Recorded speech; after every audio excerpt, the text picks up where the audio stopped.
change gears and talk about the power sector, which is been the charged up sector. And what is the way forward for the power sector and specifically for Tata Power? To discuss all that and much more, Praveer Sinha, CEO and Managing Director of Tata Power, joins us now. Sinha sir, good morning. Good to have you back. How are things? Good morning, Nikul. Thank you very much. I think things are very fine, very good, I would say. I'm scanning through a lot of brokerage reports which have made an opinion on your quarterly numbers. So it is like saying the right hand side is balancing the left hand side. The upside which you've got largely because of Mundra UMPP and also because of the non-thermal business seems to be getting completely nullified by the decline in Indonesian coal prices. Do you think right now that would be the situation going forward where the company on an absolute terms will do better, but these extraordinary triggers which you had largely because of UMPP or the uptick because of the coal prices in Indonesia, that will drag the overall picture down? I think we need to look at it from a little different perspective. This year, we don't have the benefit of the large profit that we got from coal last year. Notwithstanding that, we've done better and we have shown a growth in PAT. And this is primarily because of our core business, whether it is our existing generation, coal and hydro, or it is our renewable business where we have shown an increase in PAT by nearly 30%, or it is our improvement in our distribution and transmission business where again the PAT has gone up by 20%. So what it shows is that some of the initiatives that we have taken in last 1 year have started showing results, and this will only get strengthened in the future quarters. So I would say that we are now moving for more of core business profitability and not some of the non-core business profitability that came last year. And the trend is very good. In fact, I feel very confident that going forward, this will be the trend where our core businesses will really start picking up and will start contributing majorly in the profits going forward. What could be the trigger for FY24? The coal upside will not be there. The one-time kicker which you had because of the renewable business and the valuation of that business by an external investor, that also will not be there. So what is the trigger for Tata Power in FY24 in terms of a shareholder delight? So the shareholder delight is that whatever investment that we are making is giving us very good results. And I think that's what is important. We've done some capital investment last year. We started incubated some of the business like the rooftop business, the growth captive business. All those have started showing very good result, and they have a multiplier effect in the performance and also in all the financial metrics that you would see.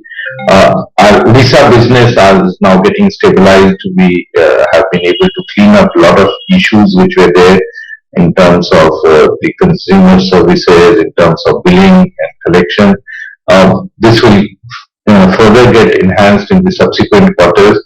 So I think we will see a much better results going forward.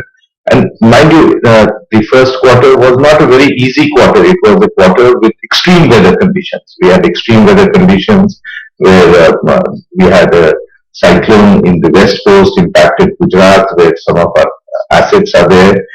We had rains in northern part of India, where again some of our operations are there. And then we had huge number of Kal Baisakhi, which is a mini cyclone in Odisha, which impacted a lot of our manpower time in restoration activities over there. So I think what you are seeing is green shoots of much better improved performance in subsequent quarters. For FY24 and FY25, what is in store from your core businesses? And let me define the core businesses for the benefit of our viewers. Distribution, generation, and I will also include solar because that is becoming part of the main knitting now. Yeah, and also now that we are setting up our own manufacturing of 4 gigawatt, our supply chain becomes more robust. So our ability to do the utility scale projects, renewable projects, our ability to do group captive projects further gets enhanced and our margins will improve in that. And that is where you will see a reflection of that in the performance and in the EBITDA and PAT going forward. So I think all the investments that we have done, the upside will start coming from this year. And we've already seen that upside coming in the first quarter where we've done much better than the expectations because all our businesses, whether the visa distribution or our renewables have done well, apart from our existing operations, which again have got much improved performance because of many of the measures that we have taken to enhance uh, capacity in terms of generation and in terms of reducing cost in our operational area.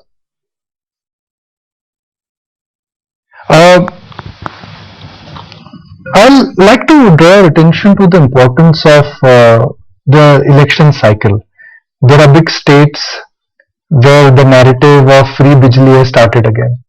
State elections are due in Rajasthan, Madhya Pradesh, Chhattisgarh, followed by the big central election cycle last year. Up until now, thankfully, we've not heard anything from the central government in terms of free Bijli and Pani, but the state governments have already started promising that. What happens? What happens if free Bijli, free Pani, that narrative comes back at state level? See, giving free Bijli to certain set of consumers, lifeline consumers, has always been there, whether it is free or it is highly subsidized. And in most of the states, you have the Bhagya Jyoti and the Kutir Jyoti program where for first 50 or first 100 units. So this has been there. In Delhi also, we have been having that for first 200 units, it's absolutely free, and thereafter it is 50% free. And that has been a practice for many, many years.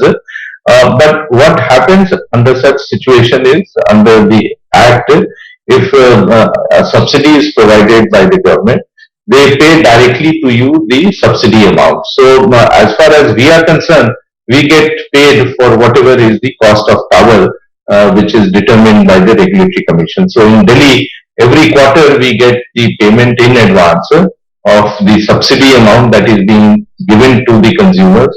So instead of the consumers paying, it is being paid to us by the government. Okay. What's next for the Mundra UNPP? That in a sense was the trouble point for Tata Power, not last quarter, not the quarter before that, but 6 years before that. That has turned. Should we expect that to meaningfully contribute? Will it contribute meaningfully in terms of a bottom line for FY24? Yes, you have seen that the Section 11 has continued. It is now till 30th September, and last year we also saw that it was extended up to 31st December. So we do expect that it may get extended further, especially in the months of September, October, when we have very high humidity and energy consumption. So there is a chance of it getting extended.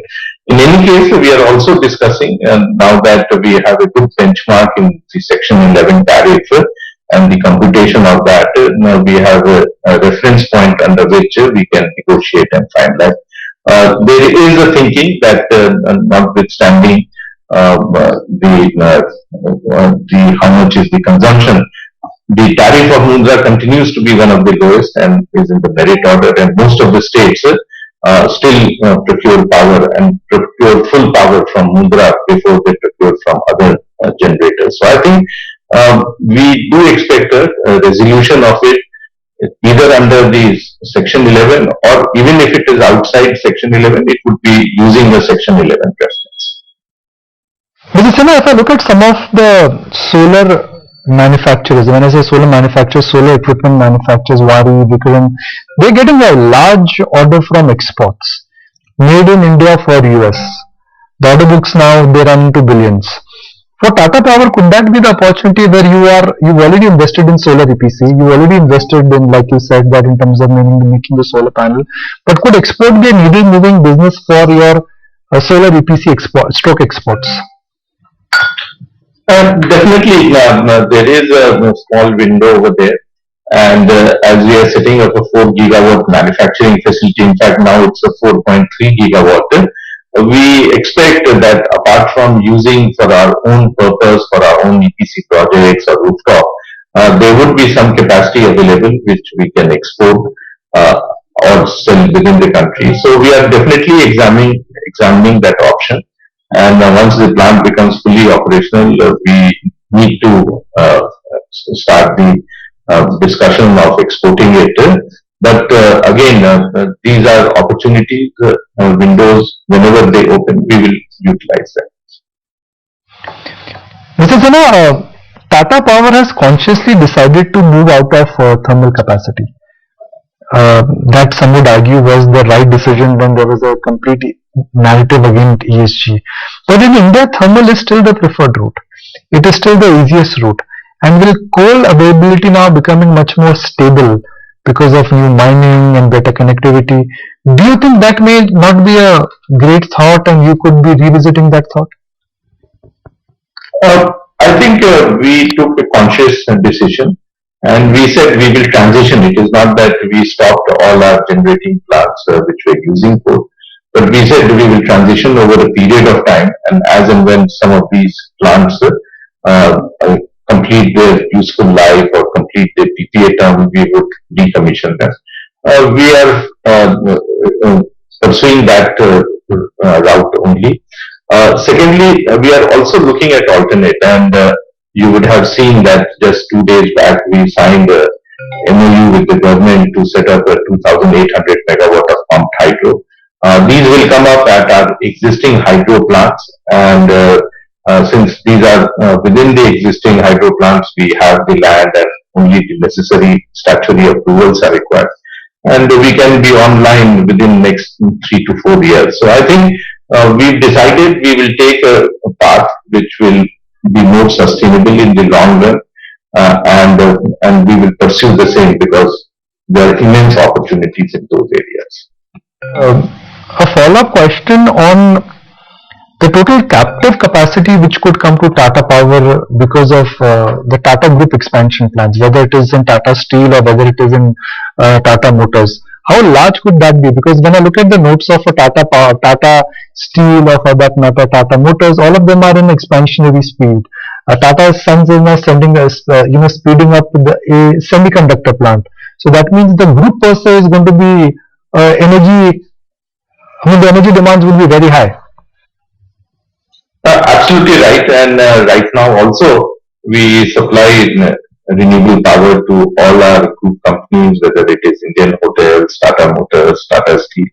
And this is getting enhanced only. Recently we've signed the agreement with Tata Steel to provide them nearly 966 megawatt of hybrid solar and wind plant, which will cater to a very large requirement of their clean energy in the future.